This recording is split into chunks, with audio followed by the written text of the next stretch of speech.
Hello friends. तो आपको तो पता ही है आपका जो एग्जाम्स है 8 फेब को है 2024 को लास्ट एग्जाम है आपका डीएस वालों का ओओपीएम का। देखिए आपको भी पता है कि ये सब्जेक्ट जो है थ्योरी बेस्ड है। तो ज्यादा भी थ्योरी बेस्ड नहीं, मिक्स बोल सकते हैं इसको। तो आपको जो है मैं इंपॉर्टेंट क्वेश्चंस यूनिट वन के इंपॉर्टेंट क्वेश्चंस हो गए, ठीक है, जो मोस्ट इंपॉर्टेंट है क्वेश्चन उसमें से बाहर नहीं आएगा, ठीक है। तो बिल्कुल आप अगर मैं जो क्वेश्चन अभी आपको बता रहा हूं आप अगर उससे कर लेते हैं तो आपको उससे बाहर नहीं आएगा, ठीक है। तो चलिए शुरू करते हैं। तो यूनिट वन देखते हैं। यूनिट वन में गाइस आप लोगों का एग्जाम जो है 8 फेब को है। तो यूनिट वन में मैंने आप लोगों के लिए लास्ट ईयर के अभी ये न्यू सब्जेक्ट है आपको भी पता है। तो मैंने यूनिट वन में आपके लिए लास्ट ईयर से जितने भी इंपॉर्टेंट है या फिर आपके सिलेबस में जितने भी इंपॉर्टेंट क्वेश्चंस हैं मैंने सब लिए हैं। तो अपन पहला क्वेश्चन देखते हैं। पहला क्वेश्चन क्या है, what is OPM, need of OPM and application OPM. देखिए ये बहुत इंपॉर्टेंट क्वेश्चन है। क्यों? क्योंकि ये इंपॉर्टेंट क्वेश्चन इसलिए बन जाता है क्योंकि ओपीएम, क्योंकि पहली यूनिट ही है introduction of object oriented thinking and OPM. तो पहला ये क्वेश्चन जो है आप इसको बहुत अच्छे से पढ़ के जाना। ये जो क्वेश्चन है ये हो सकता है ये आपको 14 मार्क्स में भी आ सकता है, ठीक है। और इसके बाद आपको तो पता ही है आरजीपी भी जो है आजकल अपने मर्जी से क्वेश्चन दे रहा है।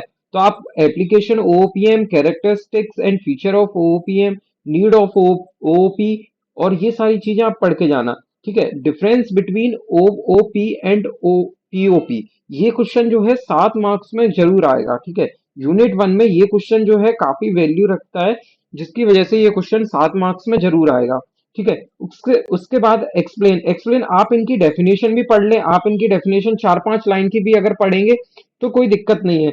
एक्सप्लेन ऑब्जेक्ट, डायनेमिक, एब्स्ट्रैक्शन, हैशी, ये सारी जो डेफिनेशन है, पॉइंटर, ये सारी डेफिनेशन आप चार पांच लाइन की पढ़ ले।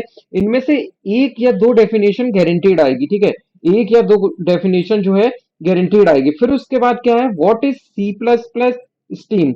What is C plus plus stream, आप इसको एक काम करिए, आप इसको and explain with the stream classes. तो आप इसका क्या करिएगा, आप ज्यादा ना पढ़ के इसको थोड़ा थोड़ा पढ़ लीजिएगा। थोड़ा थोड़ा मतलब थोड़ा थोड़ा बोल सकते हैं। सी प्लस प्लस क्या होता है आप देखिए, डायरेक्ट अगर लिख के आएंगे टू दी पॉइंट की तो आपको कभी भी मार्क्स नहीं मिलेंगे, ठीक है। आप डायरेक्ट लिख के आएंगे तो आपको कभी भी मार्क्स नहीं मिलेंगे। इसलिए सी प्लस प्लस क्या होता है, सी प्लस प्लस स्ट्रीम्स क्या होता है, explain with the stream class क्या होता है, ये आप पढ़ के जाइए। ये अगर चांसेस हैं, बिकॉज क्या हो रहा है, लास्ट लास्ट ईयर से आरजीपीवी ने जो है अपना पैटर्न बदल दिया है, जिसकी वजह से क्या है, इसके भी चांसेस हैं। ये देखिए, ये मुझे लगता है कि ये वाला क्वेश्चन ना देके आरजीपीवी ये वाला क्वेश्चन जरूर दे सकता है, बिकॉज ये वाला क्वेश्चन जो है आरजीपीवी को लगता है ये कैरेक्टरिस्टिक ये सब जो है बच्चा जरूर पढ़ेगा। एंड आरजीपीवी लास्ट टाइम से क्या कर रहा है, लास्ट टाइम से वो ये कर रहा है कि जो क्वेश्चन नहीं आ रहे हैं वही क्वेश्चन दे रहा है, ठीक है। तो आप एक बार ये जरूर पढ़ लीजिएगा। उसके बाद है what is file mode and various file mode and option हुए, इसको भी आप एक बार देख लीजिएगा, ठीक है। आगे के देखते हैं अपन क्वेश्चन। तो चलिए अब देखते हैं अपन अपना क्वेश्चन नंबर सेवन में अपन पहले देखेंगे कि explain the process of opening and closing file. ये भी क्वेश्चन काफी इंपॉर्टेंट है, आप इसको भी लगा लीजिएगा।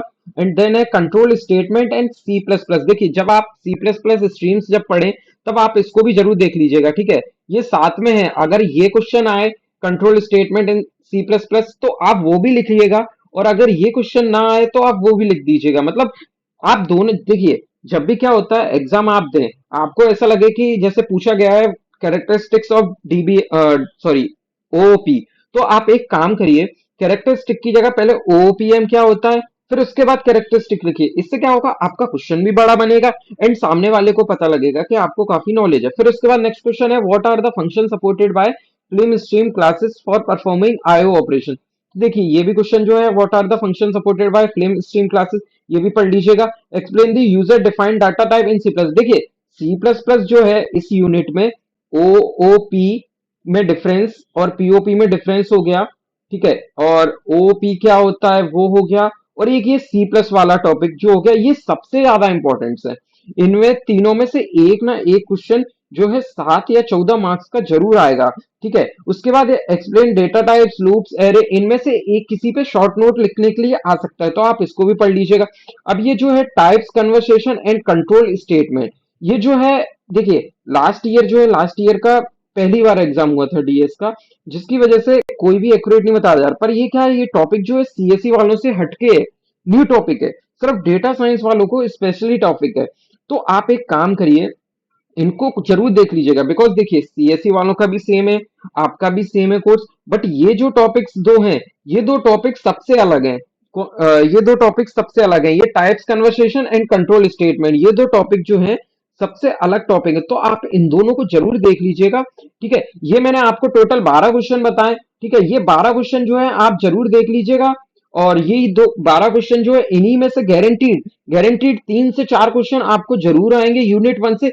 इनके बाहर कोई क्वेश्चन नहीं आएगा। अगर आपने ये 12 क्वेश्चन पढ़ लिए, तो आपको यूनिट 1 में उससे क्या कहते हैं, कोई भी पूरे नंबर लाने से कोई भी नहीं रोक सकता है। ठीक है, तो आज के लिए बस इतना ही।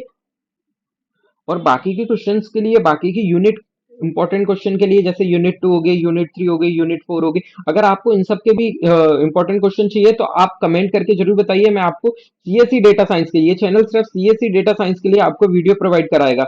और मैं आपको अपने टेलीग्राम ग्रुप की लिंक दे रहा हूँ, ग्रुप के डिस्क्रिप्शन में, आप उसको जरूर ज्वाइन कर लीजिएगा। इफ आप बोलेंगे तो आपको 2023 के पेपर का सॉल्यूशन भी प्रोवाइड करा दिया जाएगा। ठीक है, आप जुड़े रहिए हमारे साथ।